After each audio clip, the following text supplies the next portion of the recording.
जय भीम, नमो बुद्धाय। मैं प्रतिभा आनंद आप सभी लोगों को डॉक्टर भीमराव अंबेडकर की जयंती की हार्दिक शुभकामनाएं देती हूँ। B.R. अम्बेडकर कई प्रतिभाओं के व्यक्ति थे। वे एक राजनीतिक, न्यायविद, अर्थशास्त्री और समाज सुधारक थे।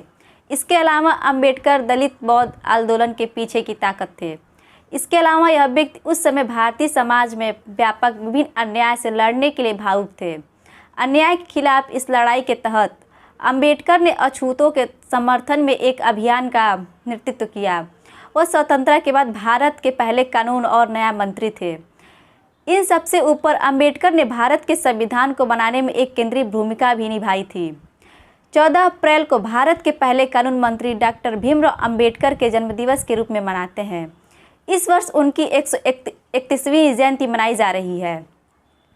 डॉक्टर भीमराव अम्बेडकर का बचपन संघर्ष में बीता। बहुत सी कठिनाइयों के बावजूद उन्होंने कोलंबिया यूनिवर्सिटी और लंदन स्कूल ऑफ इकोनॉमिक्स से अर्थशास्त्र में डॉक्टरेट की उपाधि प्राप्त की। समाजों को बांटने पर केंद्रित नफरत से संबंधित बयान व संघर्ष के दौर में करुणा, अहिंसा, न्याय, भाईचारा, समानता, धर्मनिरपेक्षता व वैज्ञानिक दृष्टिकोण की अम्बेडकर शिक्षा अंतर्राष्ट्रीय समुदाय को बड़ी चुनौती से निपटाने से मदद कर सकती है। भारत रत्न डॉक्टर भीमराव अम्बेडकर ने श्रमिकों, दलितों, किसानों व महिलाओं के अधिकारों के लिए संघर्ष किया। भारत रत्न डॉक्टर भीमराव अम्बेडकर ने अपने जीवन के 65 सालों में सामाजिक, आर्थिक, राजनीतिक, धार्मिक, ऐतिहासिक, सांस्कृतिक, अगोइक, संवैधानिक आदि क्षेत्रों में अनगिनत कार्य करके राष्ट्र निर्माण में महत्वपूर्ण योगदान दिया। उन्होंने कई ऐसे काम किए जिन्हें आज भी हिंदुस्तान याद रखता है। बाबा साहेब भीमराव अम्बेडकर का जन्म 14 अप्रैल 1891 को महू मध्य प्रदेश के एक गांव में हुआ था। बचपन से ही आर्थिक और सामाजिक भेदभाव देखने वाले अम्बेडकर ने विषम परिस्थितियों में पढ़ाई शुरू की थी। इतना ही नहीं, बाबा साहेब को स्कूल में काफ़ी भेदभाव झेलना पड़ा था।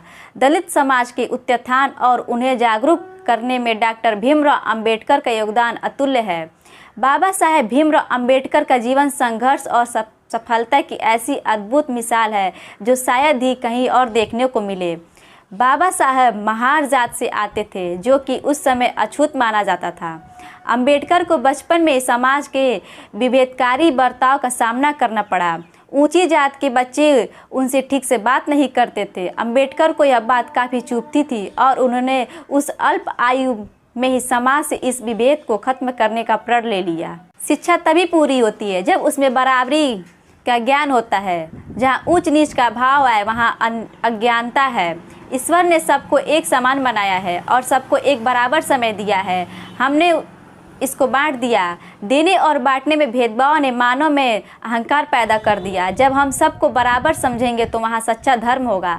अम्बेडकर को पाली, संस्कृत, अंग्रेजी, फ्रेंच, जर्मन, मराठी, पर्शियन और गुजराती जैसी 9 भाषाओं का ज्ञान था।